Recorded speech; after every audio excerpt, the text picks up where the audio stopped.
Alright guys, a quick one. Here, I'll detail how to enable or disable data roaming on Samsung Galaxy A54 5G.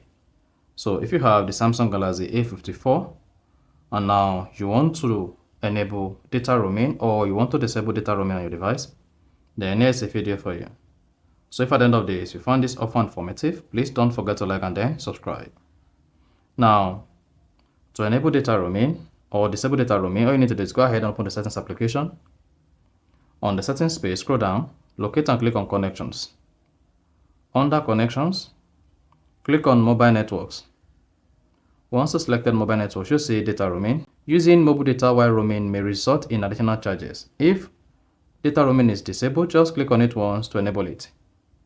And if it is enabled and you want to disable your data roaming, just click on it once to disable it, and once toggle this to gray under data roaming, then the data roaming is disabled, and once you toggle it from gray to blue, and then the data roaming is enabled. So that's all you need to do when you want to enable or disable data roaming on Samsung Galaxy A54 5G. So if you found this offer informative, please don't forget to like and then subscribe.